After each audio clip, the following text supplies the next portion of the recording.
O Poder da Mente e do Amor. Capítulo 6. Autora Maria Marques. Alice acordou naquela manhã assaltada por uma sensação desconfortável, uma perturbação interna indefinível. A luz dourada do sol se infiltrava pelas cortinas de seu quarto, criando um jogo de luz e sombra fascinante que parecia pulsar em uníssono com sua crescente ansiedade.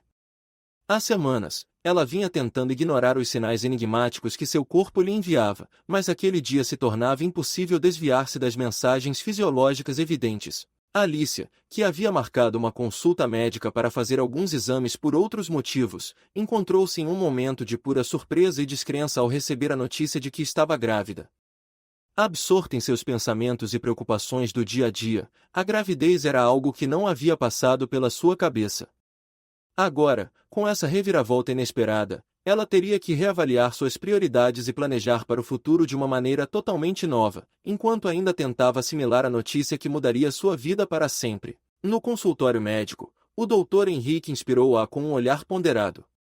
Após um exame detalhado, ele hesitou, escolhendo suas palavras com cautela. "Não há como negar, Alicia", disse ele, sua voz misturando profissionalismo com uma empatia suave. "Você está grávida." Essa revelação ressoou pelo ambiente estéril como um trovão num céu desprovido de nuvens. Grávida? Como poderia ser? Seu estilo de vida solitário e metódico exclui tal possibilidade.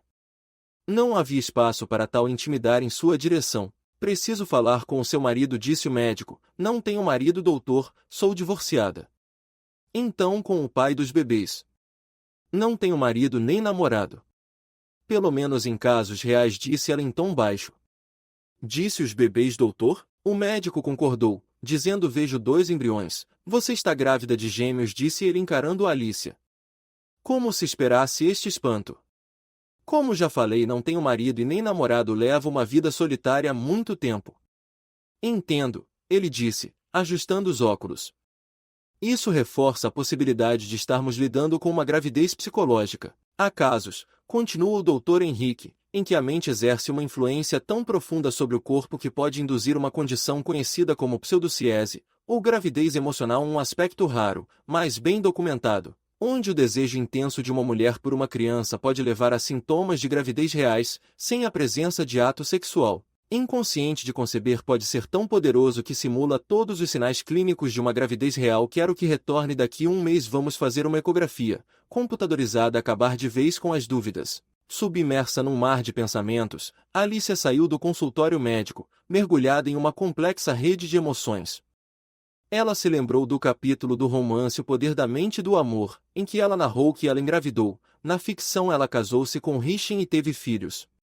Como seria a vida com um filho, refletindo sobre os momentos imaginários de conexão e alegria. A ideia de estar realmente grávida era ao mesmo tempo assustadora e fascinante.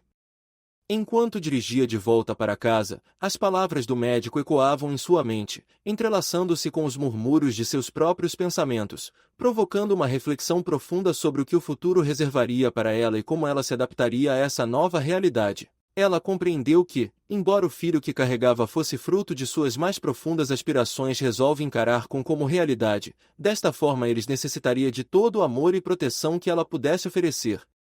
Foi determinada a nutrir essa nova vida com a força de sua mente e a intensidade de seu amor. Ao retornar à casa, pelo mesmo caminho que fizera agora, transfigurando, as colinas óbvias envoltas em um novo esplendor, e o céu se estendia, vasto e promissor.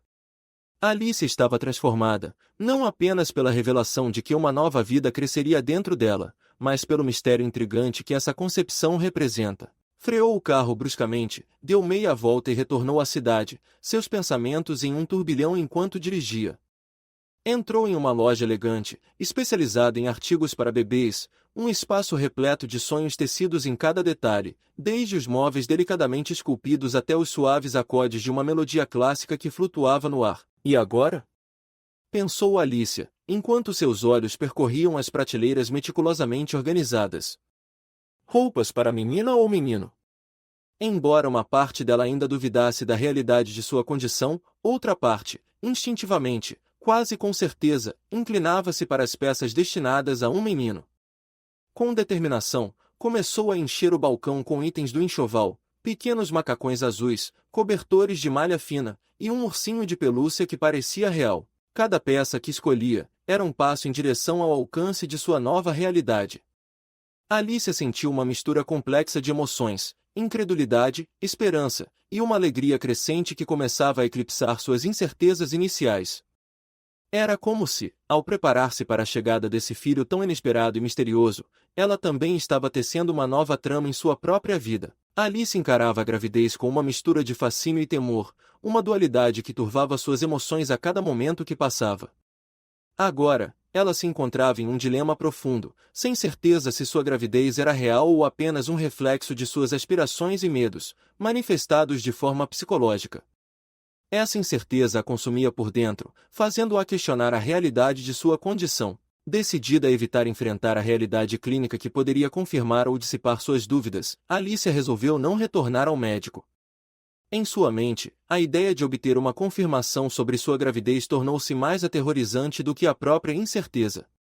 Ela se sentia como se estivesse caminhando em uma corda bamba, onde cada passo poderia tanto consolidar sua alegria como desencadear uma queda devastadora em um abismo de desilusões. Consequentemente, ela optou por se isolar dessa parte da realidade médica, buscando refúgio em sua rotina diária e em atividades que a distraíssem de sua situação.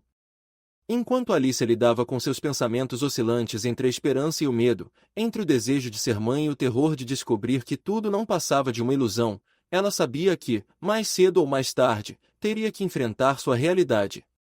Por enquanto, porém, ela escolhia viver no momento presente, encontrando consolo em sua negação temporária, enquanto a vida continuava a desafiar suas percepções e resiliência. Alicia decidiu virar a página e encerrar o capítulo do romance que tinha dominado tanto de sua vida e imaginação.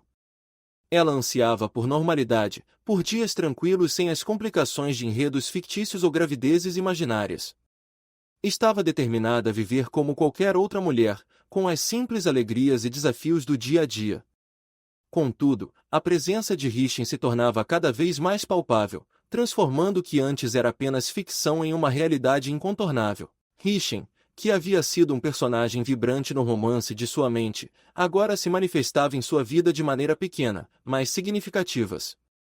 Ele aparecia nas sombras das árvores enquanto Alicia caminhava pelo parque, nas conversas ouvidas em cafeterias, ou mesmo nos gestos de estranhos que passavam por ela na rua. Cada detalhe trazia Rishin à vida, enchendo-o com sua essência. Alicia lutava para entender como a linha entre a realidade e a ficção havia se borrado tão intensamente. O que inicialmente começou como um escape criativo agora a seguia em cada canto de sua existência. Essa nova realidade a confundia, fazendo-a questionar sua própria sanidade. Será que ela tinha conjurado Rishin com tanta força em seu romance que ele se tornou uma manifestação persistente? Com esse dilema pesando em sua mente, Alice encontrava-se frequentemente perdida em pensamentos, tentando decifrar suas emoções e a natureza da realidade. Ela buscava conselhos em livros, conversava com amigos e até considerou buscar ajuda profissional para entender essa experiência. Cada passo que dava em direção à normalidade parecia ser contrariado pela constante lembrança de Rishin, que desafiava sua percepção do que era verdadeiro. Em sua busca por respostas, Alicia começou a aceitar que talvez amado imaginário representasse algo mais do que apenas uma criação de sua imaginação. Ele poderia ser a personificação de desejos não reconhecidos, medos não confrontados ou partes de si mesma que ela havia escondido ou negado. Confrontar essa presença não seria simplesmente ignorar ou eliminar Rishin, mas sim entender o que ele representava em sua vida. À medida que Alicia continuava sua jornada em busca de clareza, ela aprendia a conviver com essa realidade alterada. Rishin, seja como ficção ou como uma manifestação mais profunda de sua psique, tinha se tornado um componente permanente de sua vida. Alicia estava aprendendo a integrar essa presença em sua busca por normalidade, reconhecendo que, às vezes, a vida nos traz elementos extraordinários que precisamos aprender a aceitar e entender.